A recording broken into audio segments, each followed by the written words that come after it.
The rise of nationalism, chapter 1 है आपका ये, आपकी हिस्ट्री बुक का चैप्टर नंबर 1 है the rise of nationalism in Europe. इससे पहले आपने क्लास 9 के अंदर फ्रांस की जो रिवॉल्यूशन है वो पढ़ लिया है। आपको पता है कि फ्रांस के रिवॉल्यूशन से पूरे यूरोप के अंदर एक आइडिया आ गया था कि हमें भी इस टाइप का कोई ना कोई काम करना है। इस चैप्टर की स्टार्टिंग में बहुत इंटरेस्टिंग फ़ोटो दिया हुआ है। इस फ़ोटो के अंदर आपको यहाँ पर एक स्टैचू दिख रहा है, और ये स्टैचू आपने कहीं ना कहीं देखा हुआ है ऑलरेडी, तो आपको पता होना चाहिए स्टैचू ऑफ लिबर्टी है। ठीक है, स्टैचू ऑफ लिबर्टी है ये इमेजिनेशन के थ्रू बनाया गया फोटोग्राफ है। इस इमेजिनेशन में क्या बताया गया है, इसमें आप देखिए कि ये बनाने वाला है फ्रेडरिक सूरियो। फ्रेडरिक सूरियो ने 1848 में एक फ़ोटो बनाया जिसमें वो बताना चाह रहा है कि बहुत सारे कंट्रीज़ लाइन बनाकर इस फ्रीडम की तरफ जा रहे हैं। इसको एक सिंबल बताया गया फ्रीडम का। फ्रीडम, यहाँ पर हाथ में फ्रीडम है, टॉर्च है, और एक हाथ में एक बुक टाइप कुछ दे रखा है। यहाँ पे सारे ह्यूमन राइट्स लिख रखे हैं, इसमें किस व्यक्ति के पास क्या राइट्स होंगे सब कुछ इसमें लिखा हुआ है इस फोटोग्राफ में। और अगर आप देखें तो ऊपर आसमान की तरफ से सारे देवी देवता आशीर्वाद दे रहे हैं। यहाँ पे जीसस क्राइस्ट हैं, उसके अलावा एंजल्स हैं, बहुत सारे यहाँ पर अच्छे अच्छे लोग यहाँ पर इनको ब्लेसिंग्स दे रहे हैं नीचे की तरफ, यानी कि आप सब अच्छा काम कर रहे हो, एग्री करते हैं वो लोग। और यहाँ पर कुछ बिखरा हुआ पड़ा है नीचे की तरफ। ये जो है ना, ये सारे जो राजाओं के जितने भी साइंस होते हैं, उनके मुकुट होते हैं, सिंहासन होते हैं, या जो कुछ भी एक राजा का राजस्व दिखाता है, वो सारी चीज़ें यहाँ पे तोड़ कर फेंक दी गई है। यानी कि अब गया ज़माना राजाओं का, अब हमें चाहिए फ्रीडम। फ्रीडम में आप देखेंगे कि कुछ कंट्रीज आगे आगे दौड़ रही हैं, कुछ उनके पीछे दौड़ रही हैं। इसका मतलब कुछ लोगों को ऑलरेडी आज़ादी मिल चुकी है और कुछ लोग उनको फॉलो कर रहे हैं पीछे की तरफ, और बहुत लंबी लाइन है, यानी कि पूरी दुनिया चाहती है आज़ादी। ये लाइन देखिए बहुत लंबी आ रही है यहाँ से यहाँ तक। हमें चाहिए आज़ादी, सबको आज़ादी चाहिए, ठीक है ना। तो सब इस आज़ादी को फॉलो कर रहे हैं। और ये जो आइडिया है ये फेडरिक सूरियो के दिमाग में क्यों आया, क्योंकि उसके इमेजिनेशन से आया। ठीक है, एक ऐसी दुनिया वो बसाना चाहता है जिसमें सब लोग क्या हो, आज़ाद हो, और इस आइडिया से आपके चैप्टर की शुरुआत होती है। इस पूरे चैप्टर का ओवरव्यू पहले कुछ पैराग्राफ्स में दे रखा है, तो आप समझ लीजिए इसको। In 1848, Frederick Surio, a French artist, prepared a series of 4 prints visualizing his dreams of a world map up of democratic and social republics, as he called them. Frederic Sorrieu ने एक फ़ोटो नहीं बनाई, उसने 4 photograph बनाई थी, और उसमें वो दिखाना चाहता था कि मेरा विजुअलाइजिंग क्या कहता है, मैं क्या विजुअलाइज करता हूँ दुनिया को, मेरे हिसाब से दुनिया कैसी दिखनी चाहिए, दुनिया के अंदर कैसे डेमोक्रेटिक और जितने भी सोशल रिपब्लिक्स हैं वो मेरे हिसाब से कैसे होने चाहिए, इस फोटो के अंदर उसने बताया है। इस फोटो में उसने ये सारी चीज़ें दिखाने की कोशिश करी है, सब कुछ इमेजिनेशन की वजह से है ना। उसने ऐसा कुछ उस टाइम हुआ नहीं था, 1848 के तक ऐसा कुछ भी नहीं हुआ था। सिर्फ फ्रांस में क्रांति हुई थी, सिर्फ फ्रेंच रिवॉल्यूशन हुआ था, इसके अलावा ऐसा कुछ भी नहीं हुआ था। द फर्स्ट प्रिंट, ये जो हमारे पास फोटोग्राफ है ना, ये फर्स्ट प्रिंट है of the series, shows the people of Europe and America. यहाँ पर यूरोप और अमेरिका के लोग दिखाए गए हैं। मैन वीमेन है इसके अंदर, ऑफ ऑल एजेस, सारी उम्र के लोग हैं, और सोशल क्लासेस, ऐसा नहीं गरीब अमीर ऊंचे नीचे जाति वाति सब कुछ है इसके अंदर। Marching in a long train, ये सब कहाँ जा रहे हैं, एक लंबी ट्रेन बनाकर जा रहे हैं। And offering homage to the Statue of Liberty as they pass by it, और वो क्या कर रहे हैं, स्टेच्यू ऑफ लिबर्टी को सल्यूट करते हुए, उसको होमेज पे करते हुए आगे निकलते जा रहे हैं। जैसे आप देखते होंगे कि परेड वगैरह होती है, सलामी देते हुए निकल जाते हैं, तो यहाँ पर भी आप देखिए सारे लोग इस स्टेच्यू ऑफ लिबर्टी को सलामी देते हुए आगे बढ़ रहे हैं। ठीक है, एज यू वुड रिकॉल, जैसा कि आप याद करेंगे, artist of the time of French revolution personified liberty as a female figure. तुम्हें याद ही होगा जब फ्रांस में क्रांति हुई थी, तो वहाँ के जितने भी कलाकार थे, पेंटिंग वेंटिंग बनाते थे, कुछ भी फोटो बनाते थे, उसमें क्या है कि वो आज़ादी को एक फीमेल फिगर बताते थे। ठीक है, फीमेल फिगर बताना, इसको एलिग्री कहते हैं। ठीक है, एलिग्री करके वर्ड आ जाता है, तो एलिग्री की इसमें ध्यान रखना है। ये यूटोपिया क्या होता है, यूटोपिया आपको ध्यान रखना है, जिसके अंदर आप क्या करते हैं, इमेजिनेशन करते हैं। तो आज़ादी को हर कोई व्यक्ति एक फीमेल फिगर के रूप में दिखाता है। जैसे हमारे यहाँ पे भी इंडिया में हम भारत को भारत माता के रूप में विजुलाइज करते हैं। Here you can recognise the torch of enlightenment, यहाँ पर आप देख सकते हैं, सॉरी मैंने आपको लिबर्टी बता दिया था, वो जो टॉर्च है वो एनलाइटनमेंट की है। एनलाइटनमेंट पता है क्या होता है, ज्ञान। जब किसी को ज्ञान हो जाता है, रोशनी से क्या होता है, ज्ञान आता है, रोशनी सिंबल है ज्ञान का। She bears in one hand, जो कि उसने एक हाथ में पकड़ रखी है, and the charter of the rights of man in the other, और दूसरे हाथ में उसने क्या पकड़ रखा है, charter of the rights. Question उठ के आ जाता है कि उसके एक हाथ में क्या है, दूसरे हाथ में क्या, आपको सब याद रखना है। एक हाथ में है एनलाइटनमेंट की टॉर्च और दूसरे हाथ में चार्टर ऑफ राइट्स, अधिकारों की किताब है उसके हाथ में। यहाँ पे ऑफ मैन इसका मतलब ये नहीं है कि सिर्फ आदमियों के, ऑफ मैन का मतलब होता है सारे मनुष्य, मानव जाति। On the earth, in the foreground of the image lie the shattered remains of the symbols of absolute institutions। नीचे जमीन पे बिखरे हुए जितने भी एब्सोल्यूटिज्म के जो सिंबल्स होते हैं, जब राजा हुआ करते थे वो किसी की बात नहीं सुनते थे। एब्सोल्यूटिज्म का मतलब होता है जब क्या होता है कि पावर जो होती है ना केवल और केवल एक व्यक्ति के हाथ में होती है, वो अनरिस्ट्रिक्टेड होता है बिल्कुल, उसकी पावर मतलब कोई रिस्ट्रिक्ट नहीं कर सकता विदाउट एनी लीगल और कॉन्स्टिट्यूशन लिमिटेशंस। मतलब उसके ऊपर ना तो कोई लीगल लिमिटेशन होते हैं ना कोई कॉन्स्टिट्यूशनल लिमिटेशन होते हैं। तो इस तरीके के जो राजाओं के सिंबल्स थे, ना हमें ऐसा राजा चाहिए ना उन्हें हमें ऐसे राजाओं की कोई निशानी चाहिए, सब तोड़कर नीचे बिखेर दी। In serious utopia vision the people of the world are grouped as distinct nation. यहाँ पर उसके इमेजिनेशन में लोग जो है ना दूसरे अलग अलग देशों के रूप में ग्रुप किए गए हैं। यानी कि वो नेशनलिज्म लाना चाहता है सब तरफ। वो चाहता है कि हर व्यक्ति, हर जो एरिया है उसमें कोई ना कोई देश हो, देश की भावना हो, वहाँ पर कुछ कॉमन आइडेंटिटी हो, आइडेंटिफाई थ्रू देयर फ्लैग्स, और उसको एक निशान मिले एक झंडे के रूप में, एंड नेशनल कस्टम्स, और उनके कुछ नेशनल कस्टम्स हो, उनके कुछ रीति रिवाज हो। अब आप सोचते होंगे कि सर होता तो है, हमारे झंडे भी होते हैं, हमारे खुद के कस्टम भी होते हैं। तो बेटा ये आज की बात है, आज अपन 2025 में जी रहे हैं, लेकिन ये बात है बहुत पुरानी, ये 1848 की बात है बेटा, है ना। यानी कि आज से आप मान के चलो करीब 170 साल पहले। आप देखिए टाइम जो है ना वो हर साल में बदल जाता है, एक ईयर में टाइम बदल जाता है। तो आप सोचिए कि 170 साल पहले क्या हालत रही होगी, ना देश होता था, ना कोई झंडा होता था, ना कुछ नहीं होता था। Leading the processing way pass the Statue of Liberty are the United States and Switzerland. सबसे आगे आगे कौन दौड़ रहा है उसमें, उस लाइन में आप ऊपर देखेंगे इसमें सबसे आगे कौन है, तो यहाँ पर यूनाइटेड स्टेट है और स्विट्जरलैंड है, मतलब ये बहुत आगे चल रहे हैं इस मामले में। Which by this time where already nation state, और इस टाइम तक ये क्या बन चुके हैं, ऑलरेडी नेशन बन चुके हैं, नेशन स्टेट बन चुके हैं। मतलब फ्रांस और यूनाइटेड स्टेट और स्विट्जरलैंड, ये सबसे पहले नेशन स्टेट बने अगर दुनिया में, तो ये इन सबको लीड कर रहे हैं कि देखो हमने जैसा किया वैसे तुम भी करो।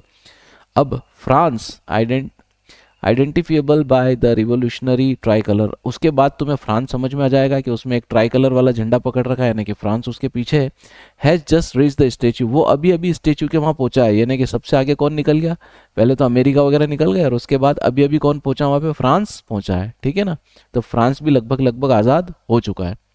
She is followed by the people of Germany, उसके पीछे कौन लगा हुआ है, जर्मनी लगी हुई है। Bearing the black red and gold flag, उन्होंने क्या पकड़ रखा है, काले रंग का, लाल रंग का और गोल्डन कलर का झंडा है, यानी कि जर्मनी का झंडा पकड़ रखा है, ठीक है। सबसे आगे अमेरिका, उसके पीछे स्विट्जरलैंड, उसके पीछे फ्रांस और उसके पीछे जर्मनी, ठीक है, ये लाइन है। ये सबसे नंबर 1 पे आ गए। First position goes to America, second to Switzerland, third to France and fourth to Germany, ठीक है। Flag, interestingly at the time when Suryo created this image the German people did not yet exist as a united nation। बड़ी एक surprising बात है कि जब ये photo Frederick सूर्यो ने बनाया 1948 में, तब तो जर्मनी कोई एक नेशन भी नहीं था, मतलब एज ए नेशन वो अपने आप को जानते भी नहीं थे। फिर भी देखो उसकी कल्पना कि उसने पहले ही जर्मनी नाम का एक देश सोच भी लिया और उसने उसके हिसाब से उसको झंडा भी दे दिया और उनको लाइन में भी लगा दिया उसने कि चलो तुम भी आज़ादी ले लो।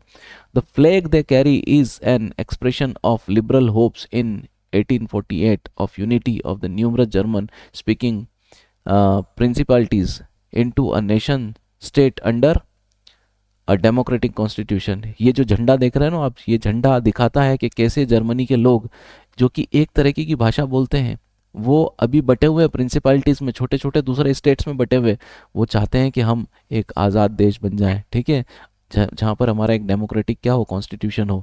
तो सबकी उस टाइम पे डिमांड यही थी कि हमारा कॉन्स्टिट्यूशन हो, हमारे डेमोक्रेटिक राइट्स हो, हमें लिबर्टी मिले, सब कुछ ऐसी चीज़ें वो चाहते थे, ठीक है। फॉलोइंग द जर्मन पीपल, है ना, उनके पीछे कौन है, following the German people are the people of Austria. Germany के पीछे पीछे कौन लगा हुआ है, ऑस्ट्रिया लगा हुआ है, तो हमारा जर्मनी के पीछे कौन आ जाएगा, ऑस्ट्रिया। ध्यान रखना ऑस्ट्रिया अलग होता है, ऑस्ट्रेलिया अलग होता है, ठीक है ना। The Kingdom of the Two Sicilies Sicilies Lombardy, Poland, England, Ireland, और उनके पीछे देखो फिर लाइन से कौन लगा हुआ है, हंगरी एंड रशिया, ये सब लाइन से लास्ट में रशिया तक पहुंच गए अपन।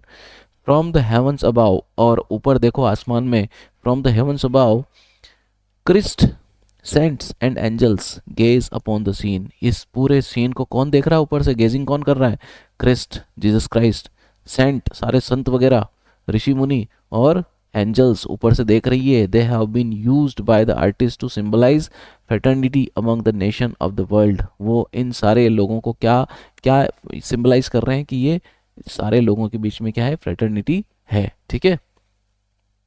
उसके बाद देखो आप, this chapter will deal with many of this issues visualised by Sorrieu in figure 1, इस चैप्टर में आप देखेंगे जितनी भी तकलीफें सूर्यो ने इस चैप्टर में इस इमेज के अंदर विजुअलाइज करी है, वो सारी चैप्टर के अंदर आप पढ़ोगे इसमें। During the 19th century nationalism emerged as a force which brought about sweeping changes in the political and mental world of Europe। आप देखेंगे कि 19th सेंचुरी के दौरान क्या हो रहा था, नेशनलिज्म सब तरफ जाग रहा था, as a force which brought about sweeping changes, इतना तगड़ा फोर्स था ये नेशनलिज्म का कि ये सब तरफ झाड़ू घुमाते जा रहा था, एकदम स्वीपिंग चेंजेस आ रहे थे सब तरफ। कहाँ कहाँ पर, पॉलिटिकल हो या फिर मेंटल वर्ल्ड ऑफ यूरोप हो, या तो दिमाग में या फिर पॉलिटिक्स में, हर तरफ चेंजेस लाने वाला था। कौन सा आइडिया, नेशनलिज्म का आइडिया।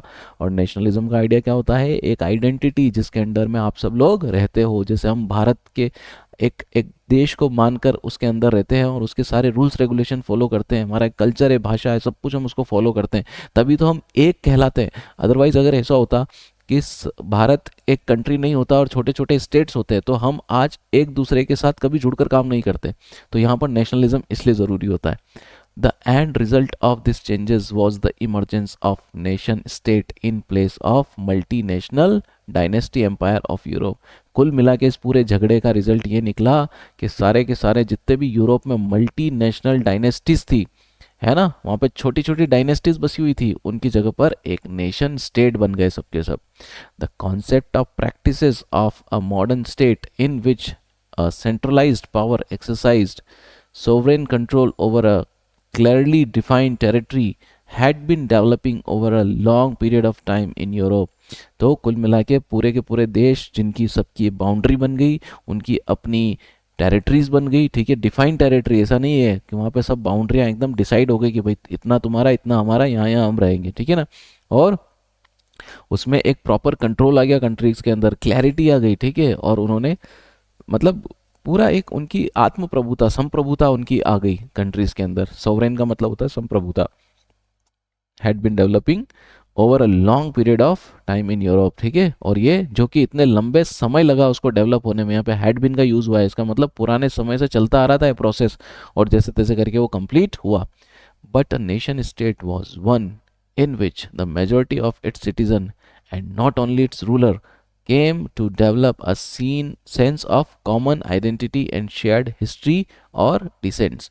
देखो बेटा, कंट्री का मतलब क्या होता है, कंट्री का मतलब होता है इसमें सारे लोग, सिटीजन, उसके सारे राजा, रूलर्स, और वो सब मिलकर एक कॉमन आइडेंटिटी को फॉलो करेंगे कि हम सब क्या है, कोई ना कोई हमारी कॉमन आइडेंटिटी, एक पहचान है। देखिए, आपका नाम कुछ भी हो सकता है, आपका नाम राम, श्याम, मोहन, आपका नाम कुछ भी, अमर, अकबर, एंथनी, कुछ भी हो सकता है, लेकिन कुल मिला के आप अंत में क्या कहलाते हैं कि हम सब इंडियन है ना, ये हमारी कॉमन आइडेंटिटी है। तो इसी तरीके से फ्रांस में भी अमर, अकबर, एंथनी रहते होंगे कोई ना कोई, ठीक है, लेकिन लास्ट में वो कहते होंगे कि हम सब मिलकर कहाँ रहते हैं भैया, फ्रांस में रहते हैं, ठीक है। तो ये कॉमन आइडेंटिटी होती है। तो इस तरीके से वो फॉलो करते हैं, और उनके जो डिसेंट्स हैं वो भी क्या है, कॉमन है, हिस्ट्री भी कॉमन है उनकी, और डिसेंट्स यानी कि उनके पूर्वज भी कॉमन है, सॉरी हिस्ट्री भी कॉमन है, और आने वाली नस्लें भी क्या है, कॉमन है, descents. This commonness did not exist from time immemorial, it was forged through struggles through the action of leaders and the common people. ये जो कॉमन आइडेंटिटी मिली है ना, ये जो आज आज़ादी मिल गई, आज देश बन गए, कुल मिला के इस चैप्टर के अंत तक क्या हो जाएंगे, देश बन जाएंगे, सब कुछ हो जाएगा। ये सब कुछ ऐसे फ्री में नहीं मिला है भैया। लोगों ने क्या किया है, बहुत ज़्यादा एकदम स्ट्रगल किए हैं, उन्होंने बहुत तकलीफ़ें देखी है, उन्होंने बहुत कुछ एक्शंस लिए हैं। वहाँ के जो लीडर्स थे उन्होंने बहुत सारा काम किया है, जब जाके ऐसा हुआ है। ऐसा नहीं कि मतलब ओवरनाइट ये सब कुछ हो गया है, तो मेहनत लगती है सब कुछ किसी प्रोसेस। जैसे हम आज़ाद हुए तो हमारे को भी मेहनत लगी है। This chapter will look at the diverse processes through which the nation state and nationalism came into being the 19th century Europe. तो यही सारे काम हम पढ़ेंगे कि कुल मिला के ऐसा क्या क्या स्टेप्स उन्होंने लिए, क्या क्या उन्होंने ऐसा काम किए कि जिससे कुल मिला के यूरोप क्या बन गया, एक मतलब 19th सेंचुरी में एक नेशन स्टेट वाला बन गया, कि सब तरफ नेशनलिज्म फैल गया। और ये सारी चीज़ें हम इस चैप्टर में पढ़ेंगे। तो यहाँ से हम पॉइंट नंबर 1 अगली वीडियो में करेंगे। इस वीडियो में जितना भी मैंने आपको समझाया उसको लेकर एक छोटा सा टेस्ट है, आप उस टेस्ट को दीजिए और फिर हम आगे बढ़ते हैं। ठीक है, थैंक यू।